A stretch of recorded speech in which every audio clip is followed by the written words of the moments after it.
Halo, selamat datang. Di perjalanan paling menakjubkan yang pernah bisa kamu bayangkan. Tapi kali ini, kamu tidak akan naik pesawat. Tidak pula menyelam ke laut terdalam. Indah. Kamu akan menjelajah tempat yang bahkan belum pernah kamu lihat. Bukan di luar sana, tapi di dalam dirimu sendiri. Ya, kita akan masuk ke dalam tubuh manusia. Dan bukan sebagai penonton, tapi sebagai penjelajah sebesar mikroba. Sekecil sel darah merah yang melintasi dunia tak kasat mata.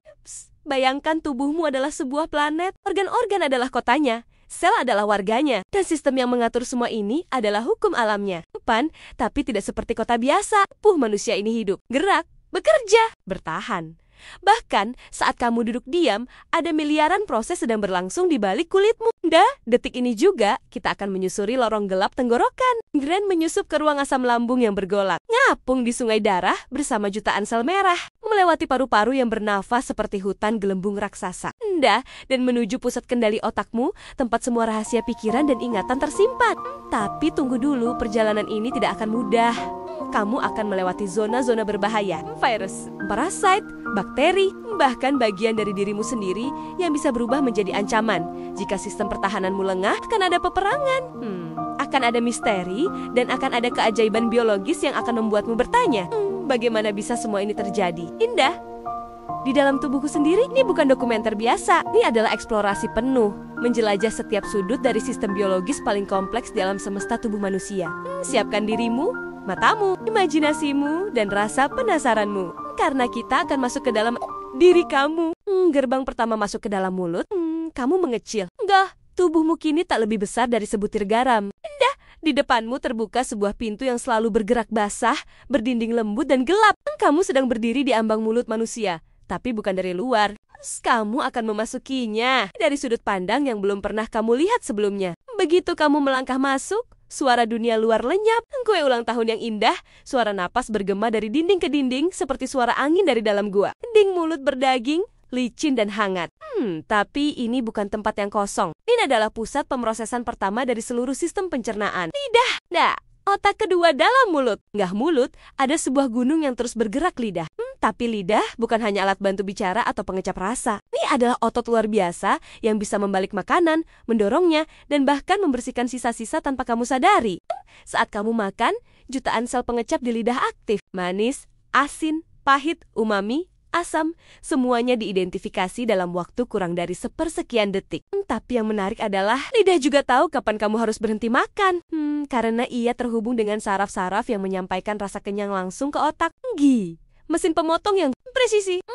Di sampingmu, terlihat deretan besar menara putih keras gigi. Kan terlihat tenang dari luar, tapi jika kamu berada di dalamnya saat seseorang sedang mengunyah, rasanya seperti berada di antara dua mesin pres yang menghancurkan apapun yang lewat. Bukan hanya memotong.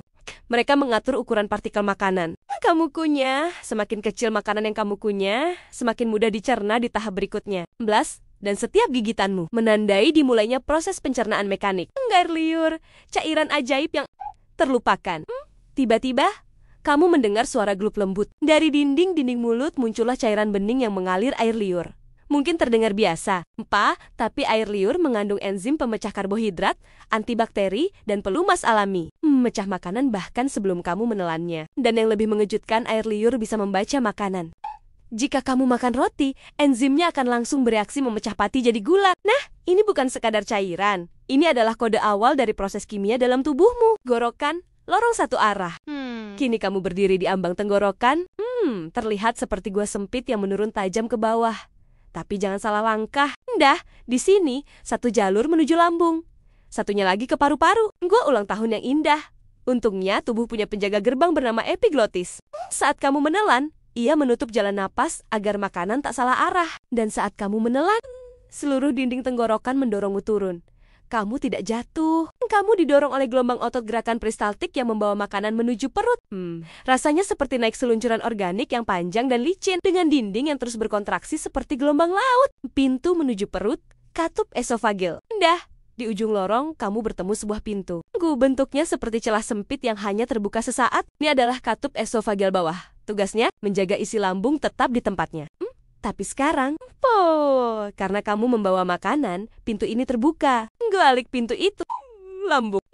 Dunia baru yang akan segera kamu jelajahi. Kamu baru saja melewati gerbang pertama dari sistem pencernaan, tapi yang akan datang jauh lebih menegangkan. Kamu akan melihat asam lambung bekerja melumat segala yang masuk. Kamu akan bertemu dengan enzim-enzim kuat, bakteri baik, dan jahat, serta sistem pencernaan yang begitu kompleks hingga para ilmuwan pun masih belum memahaminya sepenuhnya. Selamat datang di tahap kedua. Bung. Lautan asam dan pertempuran enzim, embung dan usus mesin penghancur dan penyerapan. Begitu kamu melewati pintu esofagus, dunia di sekelilingmu berubah drastis. Sebelih udara terasa lebih hangat, bau asam dan logam mulai terasa di udara. Suara itu seperti gelegak lava yang sedang mendidih. Kamu berada di dalam lambung manusia. Lambung lautan asam hidup, bukan sekadar kantong penyimpanan. Ia adalah lautan, tapi bukan lautan biasa. Lautan asam hidroklorat. Asam ini cukup kuat untuk melelehkan logam ringan. Tapi tubuh punya trik. Dinding lambung dilapisi lendir tebal untuk melindungi diri dari cairannya sendiri. Sekarang, kamu melihat makanan yang baru saja kamu telan. Tidak lagi utuh. Sudah tercampur dengan enzim pepsin dan asam lambung. Kombinasi ini menghancurkan protein menjadi potongan kecil, seperti kunci yang memecah gembok nutrisi. Kamu melayang di tengah cairan itu, dan merasakan tekanan ritmis dari dinding lambung. Mereka berkontraksi dalam gelombang yang disebut peristaltik lambung. Mengaduk makanan seperti blender organik, pertahanan tubuh di lambung. Tapi bukan hanya makanan yang masuk ke sini. Kadang-kadang ada penyusup bakteri dan virus. Di sinilah lambung menunjukkan kemampuannya sebagai garda depan. Asamnya mampu membunuh banyak mikroorganisme yang tidak diundang, tapi tidak semuanya.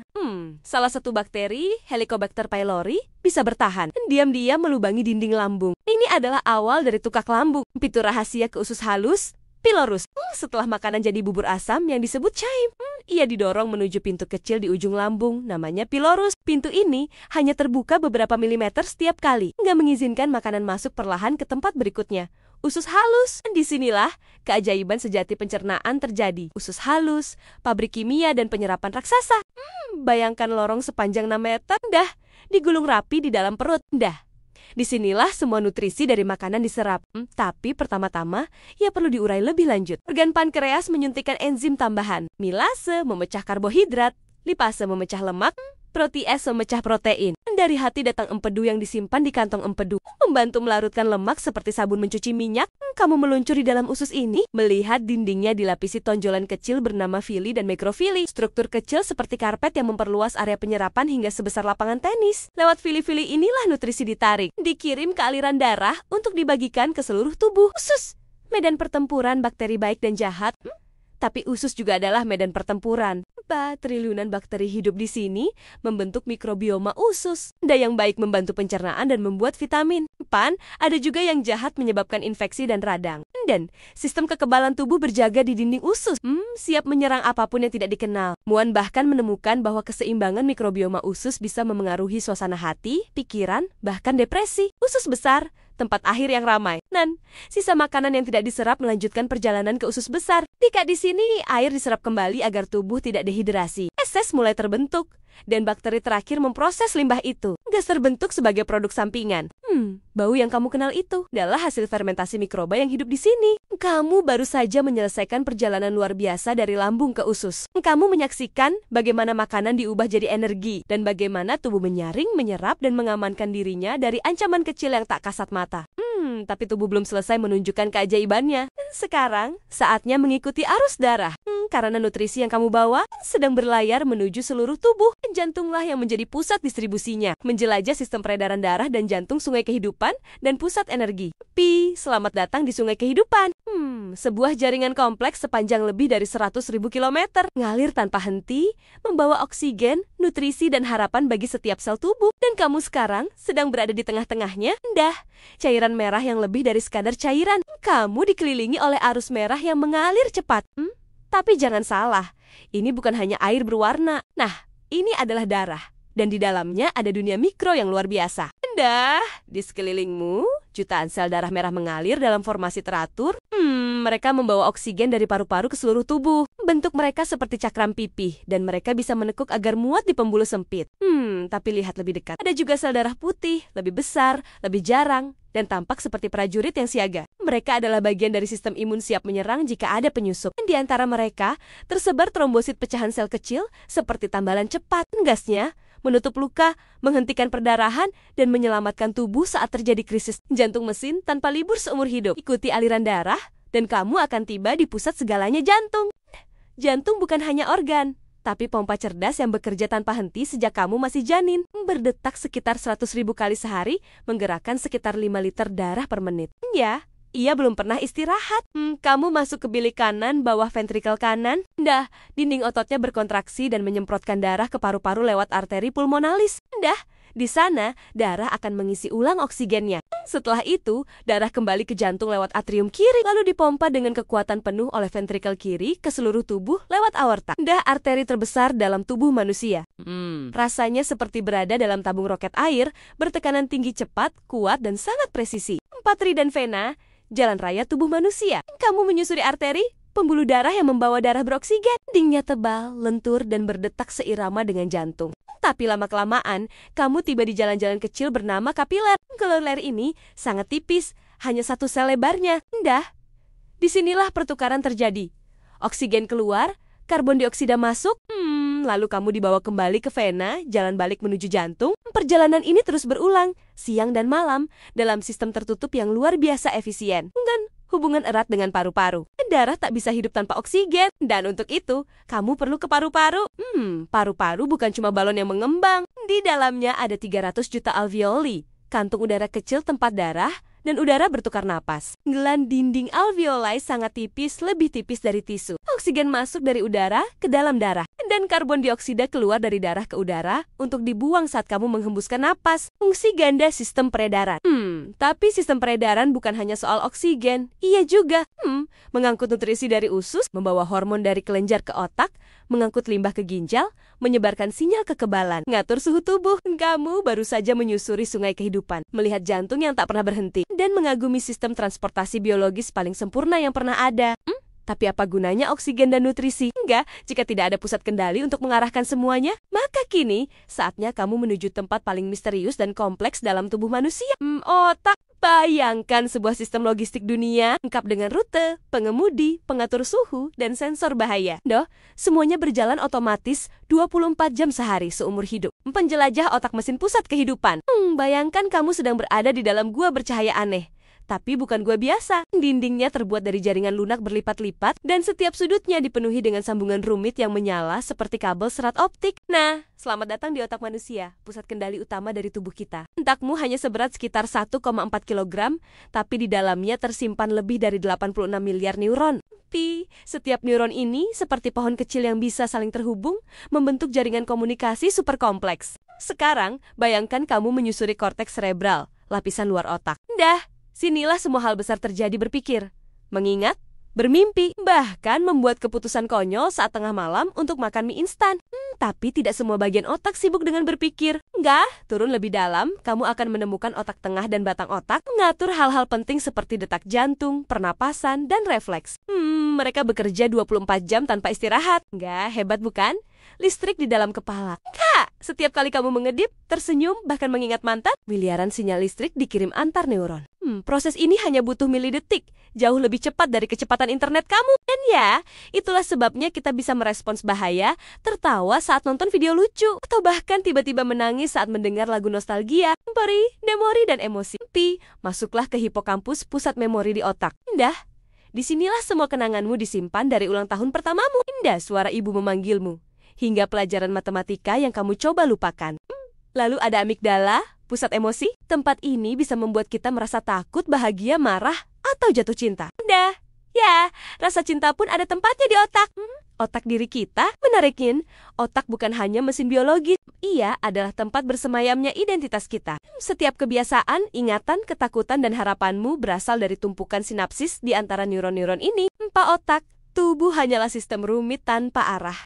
Tapi dengan otak, tubuhmu menjadi kamu. Tahukah kamu, otak tidak bisa merasakan sakit bahkan saat operasi otak. Pasien bisa tetap sadar. Otakmu mengonsumsi 20% dari seluruh energi tubuh, meski hanya 2% dari berat tubuh. Otak terus aktif bahkan saat kamu tidur, itulah mengapa kamu bisa bermimpi aneh-aneh. Dan saat kamu keluar dari ruang saraf ini, kamu akan membawa satu kesimpulan. Kamu lebih luar biasa dari yang kamu kira. Karena semua hal yang membuatmu hidup, sadar, dan manusia, dimulai dari organ kecil ini, otakmu. Ami, Sistem imun pasukan tak terlihat yang siaga 24 jam. Bayangkan ada sebuah dunia perang tak terlihat di dalam tubuhmu. Musuh datang dari mana-mana bakteri, virus, parasit, racun, dan bahkan sel tubuh yang berubah menjadi ancaman. Namun kamu tidak merasakannya, karena tubuhmu memiliki satu sistem pertahanan luar biasa. Sistem imun, garis pertahanan pertama, imunitas bawaan. Begitu ada musuh masuk melalui kulit, hidung, atau mulut, sistem imun bawaan langsung bergerak. Sel fagosit, seperti neutrofil dan makrofag, menyerbu dan menelan penyusup asing. Reaksi peradangan terjadi. Kulit memerah, panas, bengkak tanda bahwa tubuh sedang melawan. Sel pembunuh alami mengincar sel tubuh yang sudah terinfeksi. Virus dan menghancurkannya sebelum sempat menyebar. Terjadi dalam hitungan menit hingga jam. Tapi sistem ini bekerja secara umum, tanpa mengingat musuhnya. Garis pertahanan kedua, imunitas adaptif. Kalau musuh tidak juga kalah, maka pasukan yang lebih cerdas masuk, sistem imun adaptif. Sel T helper membaca kode dari patogen dan menyampaikan informasi ke sel imun lainnya. Sel T sitotoksik membunuh sel yang sudah terinfeksi. Sel B menghasilkan antibodi senjata spesifik yang hanya cocok dengan satu jenis musuh. Antibodi bekerja seperti kunci yang hanya cocok untuk satu gembok. Mereka mengikat patogen dan menandainya untuk dihancurkan. Tubuhmu bisa menghasilkan miliaran jenis antibodi yang berbeda. Memori imun. Tubuh yang tak pernah lupa. Kehebatan sistem imun tidak hanya pada serangannya, tapi pada ingatannya. Begitu tubuhmu berhasil mengalahkan suatu patogen, ia menyimpan cetak biru musuh itu dalam sel memori. Jika musuh itu datang lagi di masa depan, sistem imun bisa langsung mengenalinya dan menghancurkannya sebelum kamu sempat merasa sakit. Inilah prinsip kerja vaksin, memperkenalkan versi lemah atau mati dari virus, agar tubuh belajar tanpa benar-benar jatuh sakit. Sistem limfatik, jalan sunyi pasukan imun. Enggak, seluruh pasukan ini bergerak dalam jaringan yang disebut sistem limfatik. Jalan tersembunyi tubuh yang menghubungkan seluruh medan perang. Pembuluh limfa membawa cairan limfa berisi sel imun. Kelenjar getah bening adalah pos penjagaan, tempat sel imun mengenali dan menyaring patogen. Gan limfa menyaring darah dan membuang sel-sel tua serta yang rusak. Darsi, tonsil dan timus adalah tempat pelatihan bagi sel imun muda. Mentoratika sistem imun gagal. Sistem imun bisa menjadi terlalu aktif atau terlalu lemah. Autoimun. Sistem imun keliru menyerang tubuh sendiri. Alergi. Sistem imun bereaksi berlebihan terhadap hal sepele seperti debu atau serbuk sari. Imunodefisiensi, tubuh kehilangan kemampuan bertahan, seperti pada HIV atau AIDS. Stres, kurang tidur, pola makan buruk, dan gaya hidup. Nggak sehat juga bisa membuat sistem imunmu melemah. Sistem imun bukan sekadar penjaga. Ia adalah intelijensi biologis, penuh strategi, ingatan, dan kekuatan. Ia menjaga kita dari penyakit setiap hari tanpa kita sadari. Jadi, jika kamu merasa sehat hari ini, ucapkan terima kasih pada pasukan tak terlihat yang selalu siaga di dalam tubuhmu. Selanjutnya, benteng pertahanan terluar. Kulit adalah organ terbesar tubuh manusia. Namun, padahal, sering diremehkan. Kulit adalah garis pertahanan pertama dari dunia luar, melindungi kita dari kuman, suhu ekstrem, sinar ultraviolet, dan kehilangan cairan. Kulit terdiri dari 3 lapisan utama, epidermis, dermis, dan jaringan subkutan. Epidermis adalah lapisan terluar yang mencegah masuknya mikroorganisme dan menghasilkan melanin pigmen yang menentukan warna kulit dan melindungi dari sinar UV. Di bawahnya, dermis mengandung pembuluh darah, folikel rambut, kelenjar keringat, serta ujung saraf perasa yang memungkinkan kita merasakan sentuhan, panas, dingin, dan nyeri. Sementara jaringan subkutan berfungsi sebagai bantalan dan pengatur suhu tubuh. Selain menjadi pelindung fisik, kulit juga mengatur suhu tubuh melalui keringat dan aliran darah. Saat tubuh kepanasan, pembuluh darah melebar untuk melepaskan panas. Sebaliknya, saat dingin, pembuluh menyempit untuk menjaga panas. Kulit juga berperan dalam sistem imun, dengan sel-sel khusus yang dapat menangkap patogen dan mengaktifkan respon imun. Setiap sentuhan yang kita rasakan, setiap luka kecil yang sembuh, dan bahkan setiap tetes keringat yang menguap semuanya terjadi berkat kulit. Ia adalah benteng pertahanan yang luar biasa, bekerja tanpa henti untuk menjaga kita tetap aman. Selanjutnya, ginjal penyaring ajaib tubuhmu. Ginjal adalah 2 organ berbentuk kacang yang terletak di sisi kanan dan kiri tulang belakang, tepat di bawah tulang rusuk. Tugas utamanya adalah menyaring darah, mengeluarkan limbah, dan menjaga keseimbangan cairan serta elektrolit dalam tubuh. Setiap hari, ginjal menyaring sekitar 50 galon darah dan menghasilkan sekitar 1,5 liter urin. Proses ini terjadi di unit penyaring kecil yang disebut nefron. Nefron menyaring zat sisa seperti urea, kelebihan garam, air, dan racun lainnya, sambil menyerap kembali zat yang berguna seperti glukosa dan asam amino. Ginjal juga berperan penting dalam mengatur tekanan darah, memproduksi hormon eritropoietin yang merangsang produksi sel darah merah, dan mengaktifkan vitamin D agar dapat diserap oleh tubuh. Tanpa ginjal, tubuh akan menumpuk racun yang bisa membahayakan nyawa. Itulah sebabnya transplantasi ginjal atau dialisis menjadi solusi hidup bagi mereka yang mengalami gagal ginjal. Enggak, ginjal bukan sekadar penyaring. Ia adalah penjaga keseimbangan yang bekerja diam-diam, namun vital. Selanjutnya, hormon pesan rahasia dari dalam tubuh. Indah. Sistem endokrin bekerja layaknya jaringan surat rahasia tubuh. Ia mengirim pesan kimiawi yang disebut hormon melalui darah untuk mengatur berbagai fungsi tubuh, mulai dari pertumbuhan, metabolisme, hingga emosi. Tayar kelenjar hormon tersebar di berbagai titik tubuh, seperti hipotalamus, kelenjar pituitari, tiroid, pankreas, adrenal, dan organ reproduksi. Masing-masing menghasilkan hormon yang unik. Misalnya, insulin dari pankreas mengatur gula darah, adrenalin dari kelenjar adrenal meningkatkan detak jantung saat stres, dan melatonin dari kelenjar pineal mengatur tidur. Hormon bekerja secara presisi, bahkan sedikit ketidakseimbangan dapat menimbulkan masalah besar, seperti hipotiroidisme, diabetes, atau gangguan pertumbuhan. Menariknya, hormon juga memengaruhi suasana hati. Di Bang Dalih Mepah, itulah mengapa perubahan hormon bisa membuat seseorang lebih sensitif atau moody. Saat kita jatuh cinta, stres, atau merasa bahagia, itu semua adalah hasil kerja hormon. Sistem endokrin adalah komunikasi tak terlihat yang mengatur sebagian besar hal yang kita alami setiap hari, bahkan tanpa kita sadari. Teman. Dan yang terakhir, perjalanan menuju sistem reproduksi awal mula kehidupan baru. Sistem reproduksi adalah sistem yang memungkinkan manusia menciptakan keturunan. Pada pria, sistem ini meliputi testis, penis, dan saluran sperma. Testis memproduksi sperma dan hormon testosteron. Pada wanita, sistem ini mencakup ovarium, tuba falopi, rahim, dan vagina. Memproduksi sel telur dan hormon estrogen serta progesteron. Pembuahan terjadi saat sperma bertemu dengan sel telur di tuba falopi.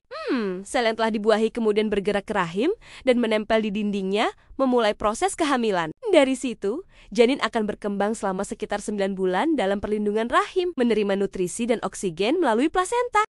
Sistem ini tidak hanya berfungsi untuk reproduksi, tapi juga berperan besar dalam identitas gender, perkembangan seksual, dan keseimbangan hormon dalam tubuh. Proses menciptakan kehidupan baru adalah salah satu keajaiban terbesar tubuh manusia. Dari satu sel kecil, lahirlah manusia baru dengan miliaran sel lain yang tersusun sempurna.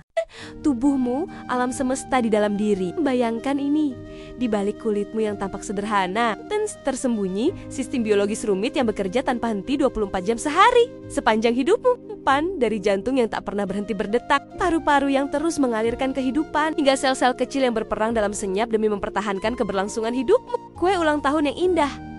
Semua itu terjadi bukan di luar angkasa, bukan di dasar samudra, tapi di dalam dirimu sendiri. Manusia bukan hanya sekumpulan organ. Ia adalah keajaiban biologis, arsitektur kehidupan, dan simfoni kimiawi yang bergerak serempak tanpa kamu sadari. Setiap langkahmu, setiap napas, setiap emosi adalah hasil kerjasama luar biasa dari miliaran sel yang saling berkomunikasi, beradaptasi, dan bertahan. Dan yang paling menakjubkan, kamu bahkan tidak perlu memerintahkannya. Tubuhmu tahu cara bekerja, cara bertahan, dan bahkan cara menyembuhkan dirinya sendiri. Kita telah menjelajah ke dalam sistem-sistem kompleks dari pernapasan, pencernaan, hingga hormon dan otak. Tapi semua ini hanyalah permulaan. Semakin dalam kita menyelam, semakin jelas satu hal, tubuh manusia adalah alam semesta dalam skala mikroskopik dan kamu adalah pusatnya. Jadi, setelah menyelami ke dalam semua ini, satu pertanyaan tersisa. Jika tubuhmu begitu luar biasa, sudahkah kamu menjaganya sebagaimana ia menjagamu? Terima kasih telah ikut menjelajah bersama kami. Sampai jumpa di penjelajahan selanjutnya. Tempat paling misterius lainnya di dunia ini, atau mungkin di dalam dirimu lagi.